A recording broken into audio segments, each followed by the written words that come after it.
कृष्ण की वाणी। बच्चे, जो लोग तुम्हारे जिंदगी में जहर घोलने की कोशिश कर रहे हैं ना, उन सबको निकाल कर बाहर फेंक दूंगा मैं।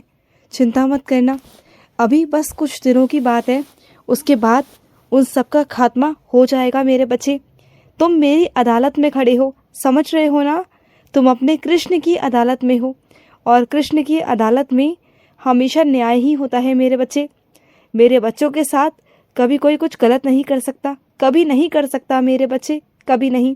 और सुनो, जब भी तुम अकेले होते हो ना, तो छत पर जाया करो। जब तुम्हारा मन अशांत हो तो छत पर जा करना, उस आसमान की तरफ देखना। रात के समय मैं तुम्हें नजर आऊँगा, उस चंद्रमा की रोशनी में तुम्हें मैं दर्शन दूंगा मेरे बच्चे। तुम्हें अपने होने का एहसास कराता रहता हूँ और आगे भी कराऊंगा। और सुनो, तुम मेरे लिए नया झूला लेना चाहते हो ना, तो ले लो मेरे बच्चे, कोई बात नहीं।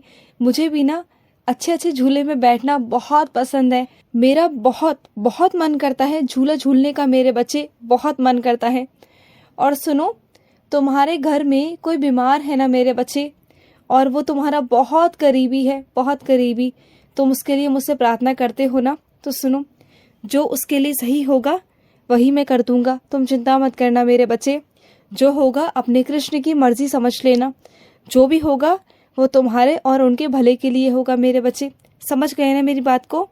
और सुनो, तुम्हारा कहीं पर काम अटक रहा था, देखो करवा दिया ना, और तुम्हारा इतना नुकसान भी नहीं होने दिया। बहुत कम में मैंने उसे ख़त्म करवा दिया मेरे बच्चे, बहुत कम में, वरना तुम्हारा बहुत ज़्यादा नुकसान हो सकता था। क्योंकि ना मुझे तुम्हें अभी आगे और बुलाना है।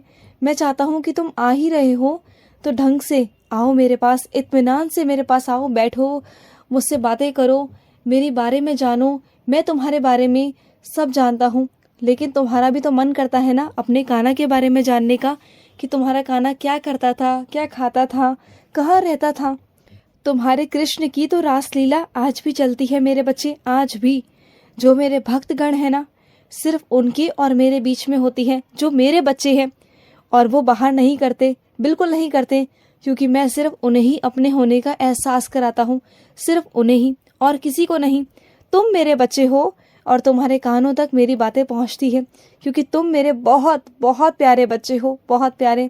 और सुनो, तुम ना एक काम किया करो, तुम्हारे थाली से जो एक रोटी का टुकड़ा भी अगर बचता है ना, तो वो मेरे बच्चे बाहर मत फेंका करो बस, क्योंकि वो किसी की आत्मा को तृप्त करने के लिए बचाया होता है। कोई मेरा बच्चा बहुत भूखा होता है और मुझसे प्रार्थना करता है कि कान्हा मुझे भूख लगी है, और इस वजह से तुम्हारी थाली में से मैं एक टुकड़ा बचा देता हूँ, जिससे कि उसके पेट तक वो पहुँच जाए, उसकी आत्मा तृप्त हो जाए। क्योंकि जैसे तुम मुझसे प्रार्थना करते हो ना, वैसे मुझसे पशु पक्षी भी, बेजुबान जानवर भी प्रार्थना करते हैं मन ही मन। तो उन रोटी के टुकड़ों को छोटा छोटा करके ना पशु को, पक्षी को, या किसी को दे दिया करो मेरे बच्चे। जो भी पशु हो या पक्षी हो मेरे बच्चे, छोटे छोटे टुकड़े कर कर पक्षियों को डाल दिया करो। तुम जानते हो, पक्षियाँ, चींटियाँ, ये सब खाती हैं मेरे बच्चे, और जब ये खाती है ना मेरे बच्चे, तो इनके अंदर से दुआएं निकलती हैं तुम्हारे लिए। कई बार ऐसा होता है ना, कई बार तुम्हारे काम नहीं बन रहे होते, लेकिन अचानक बन जाते हैं। कभी कभी तुम संकट में होते हो तो तुम बच जाते हो, तो सब इन्हीं की दुआओं का असर होता है। इसलिए तुम्हें समझा रहा हूँ, समझ गए ना? और देखो, तुम्हारे घर में ऐसे बहुत सारे ताले हैं जिसकी चाबी नहीं है मेरे बच्चे, तो उन तालों को बाहर फेंक दो, क्योंकि वो नकारात्मकता की निशानी है मेरे बच्चे। जिनकी चाबियाँ नहीं हैं, उन तालों को तुम क्या करोगे रख रख कर? और बहुत सारी ऐसी भी चीज़ें हैं जिनका तुम इस्तेमाल नहीं करते, लेकिन फिर भी संभाल संभाल कर रखा हुआ है। तो इन सब चीज़ों को बाहर निकाल दो मेरे बच्चे। मैं तुम्हें किसी वहम में पड़ने को नहीं बोल रहा, लेकिन जो चीज़ें सही नहीं है घर के लिए, वो सही नहीं है मेरे बच्चे। वो तुम्हारे घर में जगह भी तो घेर रही है ना, ये बात भी तो समझो ना मेरे बच्चे। तो जो चीज़ जगह घेर रही है और काम की नहीं है ना, उन्हें बाहर निकाल दो मेरे बच्चे। जैसे तुम्हारे घर में पुराने जूते चप्पल हैं, कपड़े हैं, जो तुम उसे इस्तेमाल नहीं करते हो, उन्हें किसी को दे दो मेरे बच्चे। वो कोई बच्चा पहन लेगा, कोई इंसान पहन लेगा, कोई जूता चप्पल पहन लेगा। जो बच्चे नंगे पैर घूमते हैं, जिनके पास में एक चप्पल नहीं होती पाँव में, उनके पाँव में कांटे चुभते हैं, अगर तुम उनके पाँव के कांटों को बचाओगे ना, उन्हें चप्पल दान देकर, तुम्हारे पास जो चप्पल है, पुरानी चप्पलें, मैं नई लेने को नहीं कहता। मैं नहीं कहता कि तुम अपने पैसों का व्यर्थ करो या कुछ खर्चा करो, मैं नहीं कहता। लेकिन जिन चीज़ों का तुम इस्तेमाल नहीं करते हो वो चीज़ें तो तुम कर सकते हो ना, तो वही चीज़ें कर लिया करो। और सुनो, अपनी ज़िंदगी में ना पुस्तकें पढ़ने की आदत डालो मेरे बच्चे। तुम जितनी पुस्तकें पढ़ोगे ना उतना तुम्हें ज्ञान मिलेगा मेरे बच्चे, उतना तुम्हें समझ आएगी इस दुनिया को। क्योंकि कई बार ना हम जो चीज़ें समझ नहीं पाते, जो चीज़ें हमारे साथ होती नहीं हैं, वो चीज़ें हमें किताबी दुनिया से समझ में आती है। क्योंकि किताब हमारी मित्र होती है, हमारा दोस्त होती है मेरे बच्चे। और जैसे कि मैंने तुम्हें बताया कि हमेशा सकारात्मक रहा करो, तो किताबों से अगर दोस्ती करोगे तो सकारात्मकता तुम्हारे आसपास अपने आप आएगी। तुम्हें पता चलेगा कि कैसे हमें ज़िंदगी में रहना है, क्या करना है और ज़िंदगी क्या है।